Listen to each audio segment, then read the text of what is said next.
Bonjour Béatrice. Bonjour Laurent. En fait, elle pourrait être fatiguée parce qu'elle court les expos, elle n'arrête pas, surtout à Paris. Le monde même. Et là, vous avez été rendre visite au Louvre pour une expo consacrée au roi François Ier. Au roi François Ier et à ses goûts pour l'art. Et des goûts qui n'étaient pas franco-français, forcément. On savait qu'il avait un petit penchant pour l'Italie, mais pas que, non? La Renaissance italienne Ouais. a rayonné partout dans le monde. Donc la France n'a pas fait exception. Donc on connaît son goût effectivement pour les antiques. On connaît aussi son goût pour la Renaissance italienne. Mais ce qu'on connaît moins, ce que le public sait moins, c'est son goût pour les artistes flamands, pour les artistes venus du Nord. Alors ça date pas depuis lui, au XVIe siècle. Déjà au XVe siècle, les artistes flamands viennent en France. Peut-être parce que la cour... les rois français, le pouvoir français, la cour est rayonnante partout en Europe. Et vous savez bien que les peintres, pour exister, pour vivre, il faut qu'ils soient protégés par des riches mécènes. Et les riches mécènes, ça va pas être à l'époque le menu peuple. Forcément, ça va être les puissants. Et comme cette cour française rayonne, vous imaginez bien que quand on voit votre art en France, du coup, vous avez un rayonnement. C'est un petit peu une carte de visite. Ça vous fait une belle pub. C'est important d'ailleurs, ce mécénat. C'est très, très important. Dans les cours, parce que ça a permis aussi l'évolution de cette nature, des styles. Des styles, parce qu'ils se sont mélangés. Il y a eu des échanges nord-sud, des techniques nouvelles aussi. Des techniques nouvelles. On se rend compte que finalement, les Flamands, il y avait plein d'artistes différents, avec des techniques différentes, un savoir-faire différent, que c'est un art qui est très riche. On ne peut pas parler d'un style flamand au XVIe siècle. Il y en a plusieurs, style religieux évidemment. Et puis il y a cette proximité avec la France qui aussi explique un petit peu cela. Et figurez-vous qu'alors ils étaient à la cour française, mais on les a retrouvés aussi, ces Flamands. Il y avait une grosse communauté en Bourgogne.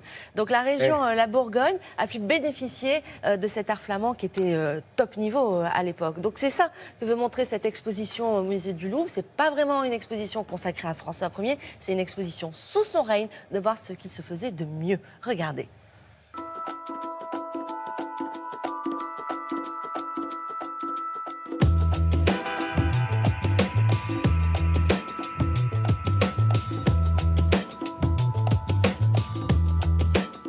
On connaît François Ier sous son versant italianisant, italophile, mais la culture française de cette époque, de son règne, et même son mécénat a porté aussi sur des artistes venant du Nord.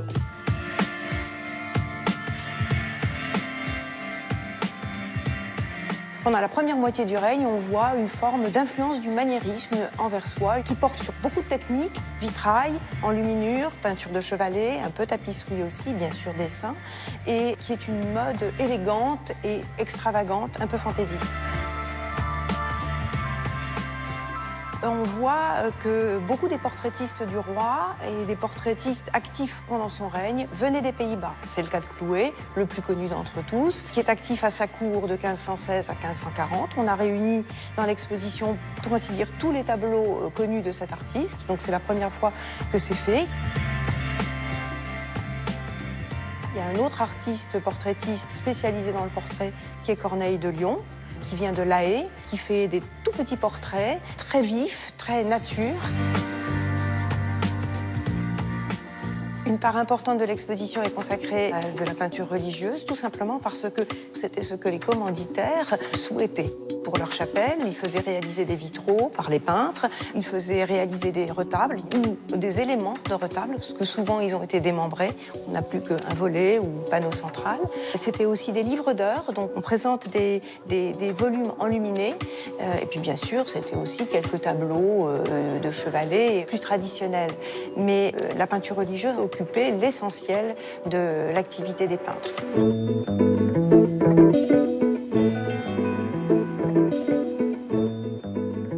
L'exposition essaye de montrer ce courant nordique qui est sensible aussi dans la façon de peindre, dans la façon de composer, dans le type de coloris et dans le métier. Mais il y a différentes façons de peindre nordiques qui se croisent dans la France sous François Ier. Nous sommes plusieurs à travailler sur ce sujet.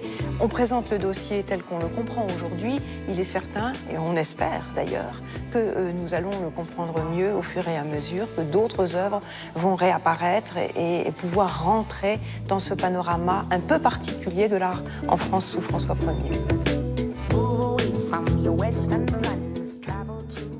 magnifique cette C'est exposition. une très belle Béatrice. exposition. La scénographie, en plus, le parcours est extrêmement agréable et on se rend compte de la finesse, Ouais. de la précision, des couleurs absolument incroyables de la peinture de ce siècle-là. N'ayez pas peur, dites pas c'est une expo un peu vieillotte, poussiéreuse. Ah, pas Au du contraire, tout. vous allez voir la modernité déjà des peintres à cette époque-là. Très C'est subtil.